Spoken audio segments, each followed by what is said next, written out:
Hi guys, welcome to this session in Microsoft Access.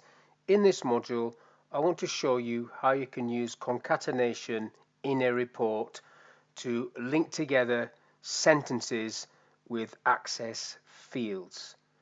So on the screen I've got a report which I've already completed, which is pulling in some narrative.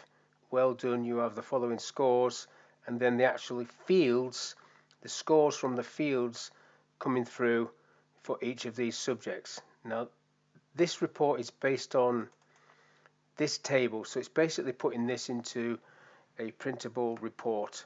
And again, I could create a query on this that would just do it for each person, but what I want to do is just recreate this report and show you how I did that. So first of all, create report design, get yourself into the property sheet and make sure it is looking at the correct table in this example. So courses, that one. Then once you do that, you can then see the fields. Now I do want to do some grouping, so I've got a group and outline up there, so add a group and each student, let's do student ID, and then I can just bring student ID across into the header. Don't need the label because it's just going to give their names, and I'll just move that and format that to be bold and red, and then you just have a look at that to see what that looks like. Click on view, so that's what that's going to be. Each person is going to have that, and then go back into design. Now to do sentences with fields, to link the two things together, you need to use this option here, the AB button. So I'm in the controls area in report design. So AB, you draw yourself a rectangle, and you can get rid of the border for this afterwards, so don't need a label. You must start with equals, so equals, and then anything you put in text, it's got to go inside quotes. So whatever you do, it's got to go inside quotes and end quotes. So quotes open, quotes end. In fact, I'll just do the same sentence. Well done, these are your scores. Space and then quotes. Now to link that to a field, so I need to link that to each of these fields, maths, English, German, French, etc. You must use the and sign, which I'm going to call a glue point. So the glue point is the and, like that, and then you can refer to the field. Before I do that though, I've just missed out the first bit. Scores, I want maths, you need that label first, and then you glue in it, and then I'll do the field. So the field has to go in square brackets, so the field's maths, square brackets. That's okay, let's have a quick look at that. Well done, these are your scores, maths 67. Okay, well I want that to come down a line, so let's see if I can do that one. So to come down a line, I'm just going to get myself after that quote and do Control Enter. Let's see if that does it. I might have to bring the quote down. Yeah, that didn't do it, so I need to bring the whole thing down. So I'm getting there. That's brought 67, so I want this word down as well. So I'll get in front of that. I want the title coming down. So Control and Enter, that'll bring that down, and then I need to bring this back up a bit. And then a space there.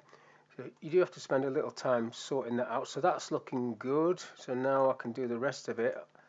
So after that, I want to carry on. So I'm going to do another and sign and then open quotes for English. So I want English to come next. So English, space. It's important to put the spaces. You can go back afterwards to put the spaces, and then the and sign, and then English in square brackets in exactly the same way as you did the maths one, like so. Now again, I want to bring this down, so let's just try Control Enter there, and let's see if that comes down. I've got an extra space, I don't want that now. Let's have a look. Maths 67, English. You can see it's doing it for each person. Go back into it. I'll just do one more so you get the idea. So I need the glue sign at the end, and then an open quote I'll do Control Enter there. So the third one is German. So German space close quotes and then you're doing the field German like so in square brackets, and then have a quick look at that one, and you can see how it's filtering down for each of these. Now what I want to do is just go into design and close this box up a little bit and bring this up like so, and then have a quick look. So now it's coming in a bit tighter. Probably need to move those across. But if I add these extra fields in this box now, if I push that to the edge actually, push this up to the top there, if I add those extra fields in this box, so if I just add French, because it's going to be not enough space showing, if I do the and sign and then open quotes and do Control Enter and then French space and square bracket French square bracket. So now let's have a look at this. So that's slightly truncated there and it is truncated there, so I don't want that to happen. So I need to change properties so that can grow, this box can grow. If I go back into design, click on this, get myself into properties, format, and then all the way down the bottom there you've got can grow. I'm going to put that to yes and then have a look. So now you can see it fits in, and every time you add a new course that will just move down. So I'll just add one more after French. I'll do the glue point and the quote, Control Enter. So this is next one's going to be history space and sign, and then is history in square brackets like so. So if I quick have a look at that, so you see it's expanded this box, so it has moved it down so you can still see everything. So this is just a very quick video of how you can use concatenation in a report to get what you want. You can also use concatenation in a query as well before you even bring it into a report, so that might be an option. But that's all I want to talk about on this one, how you can join text strings with field information using concatenation. So thank you for your time. Hopefully that was of use. I'll see you on the next one.